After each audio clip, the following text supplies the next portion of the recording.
Hello everybody, how are you going? And welcome to the top 10 best things to do in Montreal, a city that feels like from an international perspective, it's quite a secret city that not many people really know about. And so hopefully this ultimate travel guide can just give us a little bit of a sneak peek.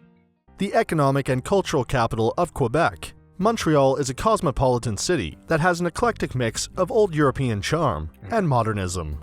With some stunning architecture, Montreal is named after Mount Royal, the triple-peaked hill at its heart. The city is strongly bilingual when compared to other Canadian cities, and English and French are both spoken here commonly. It is one of the liveliest areas in North America, and there are plenty of things to see and do all over this sprawling city.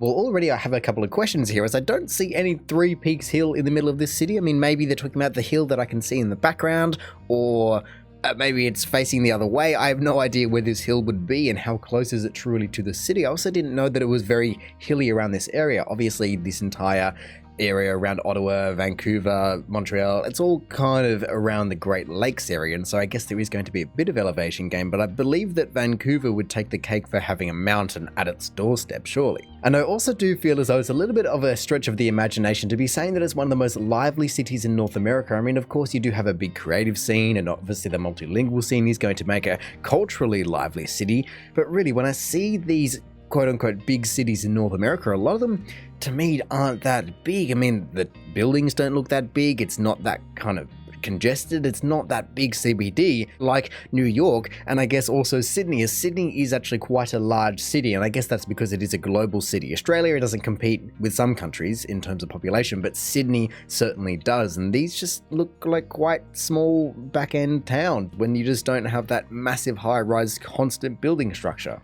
At number 10, explore the Old Port. Okay. The Old Port is a historic port of Montreal that sits along the waterfront and stretches for over 2 kilometers along the St. Lawrence River. Right. The port dates back to 1830, but since then, it has been redeveloped into a recreational area that attracts more than 6 million people each year. In addition to being a lovely area, this historic riverfront complex features shops and restaurants, plus art exhibits, events, and activities. Now, I don't know about you, but everything that I just saw there didn't look too inviting. It just looked like it was all rusting and falling away. I mean, he's saying that there's shops and activities, but I'm not seeing anything besides a normal port in terms of ships and train lines, and then even the building that we're seeing right then and there, that doesn't seemingly offer anything to do, as you can see straight through it, so it kind of more looks like a car park structure than anything. I mean, look, I understand that he said that it was originally built in the 1800s, but he did also say that it's gone through some redevelopment, and that, to me, in a port situation, is not redevelopment. Barangaroo, now that's redevelopment. If you go back in Sydney's entire port area, that certainly has what I would more expect to be thinking here, and that would be probably more than 2 kilometers, where this... What is this? What am I looking at here? Here you go, just to be providing some context about what I'm talking about, and really what I was expecting to see when he said that required development. I mean, you've got this entire building, this was March 2021, but if we go back, you can actually see more so what it looked like, where really it wasn't too dissimilar, you know, just a big open crash landing pad where ships got to pull up and dump off cars and all those kind of international goods right there at Sydney's doorstep, compared to, like I said, what we've got now, and this is development. All of that's new Barangaroo, all the parkland. This is now a secondary building that's being built, or I guess the 10th building that's being built. Underground metro system, all the park up there, it's all right there. This entire area all along the middle here is, let's just see, how long is it? It's going to be multiple kilometers? 1.5, so let's just even say it was 1. Either way, it's certainly not a small-scale infrastructure project, and that's what I was expecting out of development over the last 100 years, if you're saying it was originally built in the 1800s or the 1900s. Not exactly the kind of more simplistic port that we are seeing there. I mean, hey, if there's activities to do, please let me know, but at the same time, you can only fit so much in an old derelict-looking area. Number 9 is the Place Ville Observatory. Okay. Offering stunning views of Montreal, the 360-degree observation deck Place Ville enables visitors to discover a unique view of the city's main landmarks and cultural sites. Fair enough. See spectacular views across the skyline of Montreal from 185 meters above street level, and learn about the incredible sights with a helpful audio guide. Take in the St. Lawrence River, Mount Royale, Old Montreal, and the Olympic Stadium, to name but a few of the landmarks visible. Now, quickly, to be fair, I can say that there is a little bit of development in terms of a massive roadway that's just being put in over here, I guess directing people out there, but at the same time, it did put it into perspective when I heard that all allegedly, from everything we're seeing, this is the tallest building around, and it was only 183 meters. So that's what I mean by these cities just don't look like they're really these epicenters, these worldwide cities, and that's because at 183 meters, I don't care how much culture you have, you're just not that big of a city. You've clearly not had to develop to 300 meter, 500 meter buildings. I mean, Sydney's only at about 300. I'd say New York's at what, like 600 with some of their residentials? Insane. And then Dubai just goes further than that. But 183 meters being the tallest, that's pretty low key in the grand scheme of things. To be fair though, even though it is only 183 meters, I believe that it's a fairly decent view. I mean, you don't really get that same top-down effect just because you don't have the same angle, but just experiencing that river just all the way, is it east? West, I can't think of the direction of Montreal in relationship to the river, but you can truly see how far it goes, and that's also why Sydney Harbour is just fantastic. I mean, it's not a river, but by golly, does it basically behave the same. You just go from a really fat-mouthed river all the way up. At number 8 is the Montreal Botanical Garden.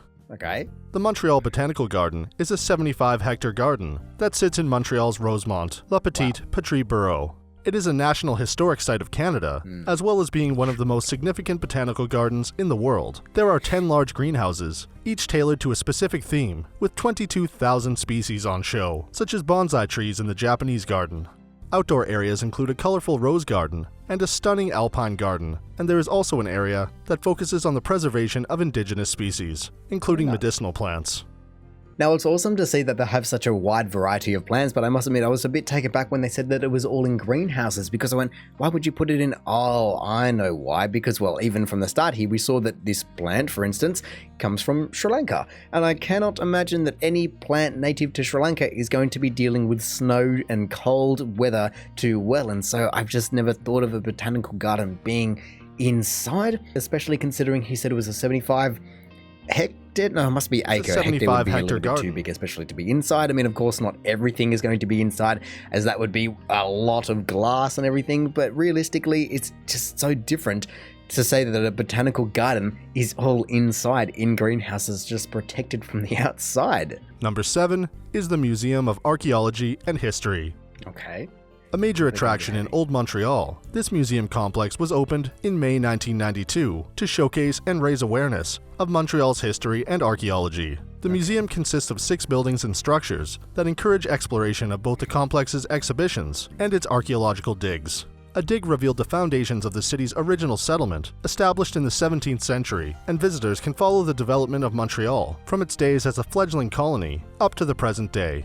Am I correct in my thinking that this place just developed an archaeological site on their own grounds and basically just undermined the building to develop and, I guess, discover 200 years of history? I don't know if they'd still be doing it now, but I guess there's only so much you can really find and so much structure of the building you can really get rid of. But just to be doing that on your own site seems really...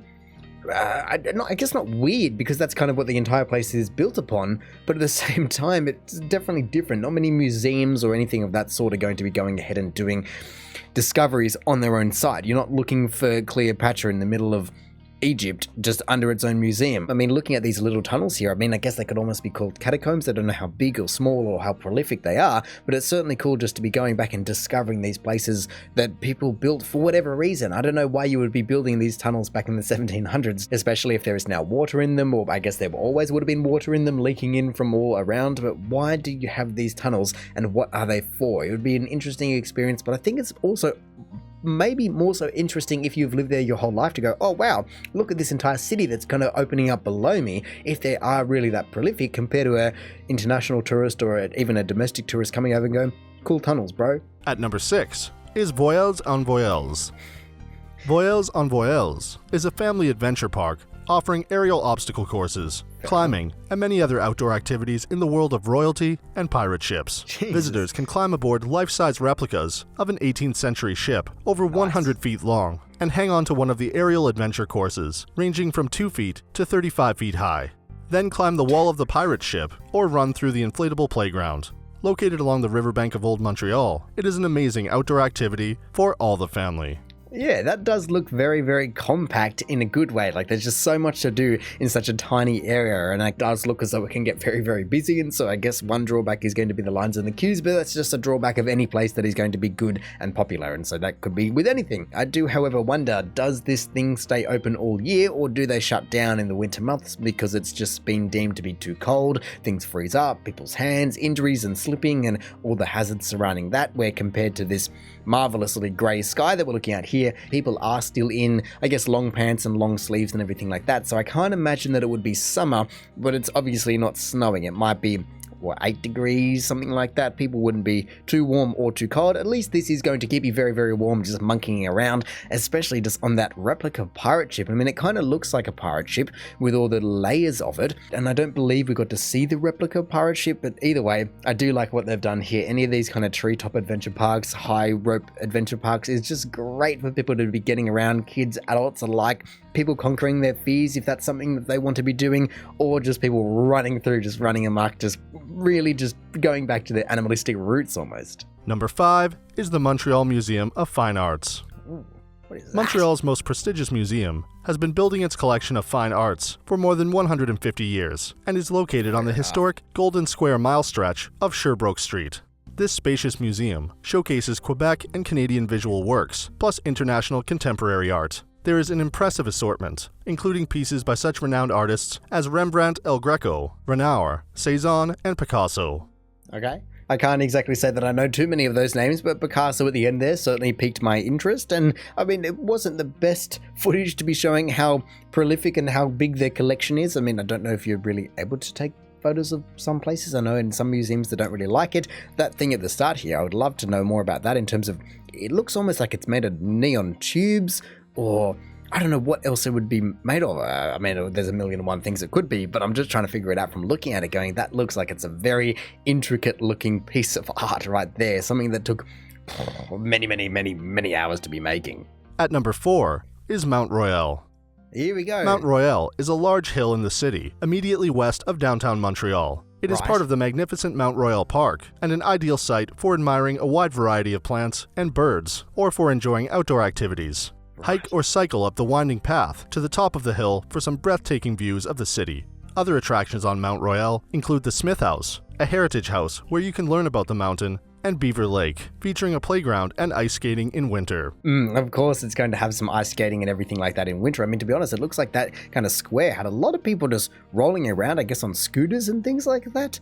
Just the way that people were moving wasn't walking, and it looked like it was an ice rink at first. That's what I thought it was. But then I went, no, it's a bit too, paved for that. I mean, at least I now do know what he was talking about at the start here, and even though I cannot imagine that it matches the 183 meters of the observation deck, at the same time, if it does offer 30 meters, something like that, it is going to be quite the mound in the middle of the city, just this mini mountain range that just provides, I guess, all this protected area. It's amazing that it hasn't been built upon, as that would be quite wanted residential land just to be having those cities' views at someone that can afford its back door. But no, they just went, you know what, this is going to be protected areas where we can have the birds and everyone like that, and just really have basically another massive parkland band. Number 3 is Notre Dame Basilica.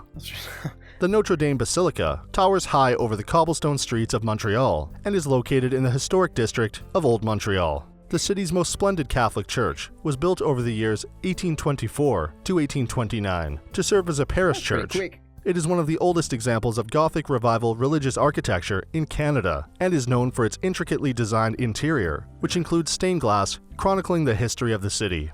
I mean, of course, that is going to be the thing with any of these old heritage buildings, whether it be churches or parliamentary buildings. Just the intricacy and the color and the history and the storytelling surrounding the entire building is incredible. But to be building it in only 5 years is almost more incredible than that, as I feel as though a lot of these buildings take decades sometimes to build. That's just in my mind. I don't have any figures to back that up. But if someone said it took 35 years to build, I'd go, sure. Well, okay, I guess that is what it is, especially seeing how fast some buildings get built today. If you had to be as intricate as these people were without cranes or with very rudimentary tools, it would take much longer. And so to be seeing what they were able to do in 5 years, fair play to you. I don't know how big it is, how small it is, what the outside looks like or anything like that, but from what we can see on the inside, I can only imagine it would be definitely reflected on the outside, and the amount of history and people that have come through that place would be incredible. And that's where I guess the history of a lot of these older cities, I mean, obviously that's not as old as Europe, but just having that 1700s flavor is very, very different to a 1900s flavor that Australia just doesn't really get behind. At number 2 is St. Joseph's Oratory. St. Joseph's Oratory of Mount Royale is a Roman Catholic basilica and national shrine on Mount Royale's western summit in Montreal. The Oratory is one of Canada's largest churches and boasts the third largest dome in the world. The inside of the basilica is decorated with intricately carved murals and thousands of votive candles leading to the crypt. I just need to be coming back to these original shots here as I was going, that's a big, big building. You can see some people there and you go, actually, it's bigger than I thought. It's so castle-esque that you kind of lose the scale. And so for him to be saying that it has the third largest dome in the world, you go, okay, that's the kind of scale that we are working on. And I believe it. That is a hell of a dome right there. I mean, I would love to see the inside of this one and the outside of the last one. Maybe you're not allowed to be taking video and photos and everything inside. I'm sure I could look it up and find some kind of relic of information about that. But that is quite the castle, and I did see it when we looked at Google Maps before. Secret pool? What's a secret pool? That doesn't look too secret to me, but I guess it is secret. But I didn't know anything about it, but now I do know. And yes, that is, like I said, quite the castle on the hilltop, which would also be, I guess, half the reason why that entire area has not been developed. Because if it is a religious area with monuments like this, you don't want to be playing with that and having some multi-million-dollar residential house just right next door. And at number 1 is the Montreal's Olympic Stadium. Okay. The Olympic Stadium is the largest covered amphitheater in Quebec, with seating for 56,000 spectators and up to 60,000 when the floor is used. Built for the 1976 Summer Olympics, this now multi-purpose stadium houses state-of-the-art facilities. Visitors can take a stadium tour that starts off in the museum, where there are model-design replicas and the Olympic torch that lit up the stadium at the Games. Then continue around the Grand Complex and uncover its secrets and history. Secrets and history. I mean, I guess it's not brand new, but it doesn't have 1700s kind of history. And I'm also looking at that roof and going, that kind of looks like a dome to me. I mean, I guess it's not perfectly domed, but it is a roof structure with a dome on it, and so does it beat the previous one? Is this the second largest dome in the world? I cannot imagine so, but to be seeing an indoor stadium like this is pretty rare in Australia. I mean, I guess we do have a couple. I don't know if that'd be 60,000 seat capacities. There might be 40,000. I mean, our biggest stadium at 105 or 101,000, so it beats the capacity by a hefty margin. But it certainly isn't indoors because, well, for one, that's a massive thing to be covering indoors, and two, Australia just doesn't need it. Where this, to be holding a Summer Olympics, in the summer it's either going to be 45 degrees and about 1,000% humidity, or snowing, I can only presume, in here. However, I am surprised that he is seemingly saying you can take a tour of the entire stadium, as I don't know of too many stadiums and places like this where you can actually go and just rock up at the front door and go, hi, can I just go and walk around your entire place and they'll let you in? I don't know of any Australian stadiums that would let you do that. Maybe it's more of a thing overseas. Don't know. Please let me know. And also the fact that it's a stadium in terms of the Olympic torch was built there. I wonder if it was track and field were in there, but then they also have a pool in there. So I'm guessing it may be a massive multifaceted play area where you do have a pool and track and athletics and everything like that. I mean, I don't know how you get that many spectators into one building and out of one building during the Olympics, but hey, if Montreal was able to do it, fair play to them. As from my perspective, they don't seem like a massive global city, but it certainly seems like they can operate like one when they truly need to, just providing enough resources and places for people to go that it just fills up the entire city and you're not walking around wondering what to do next.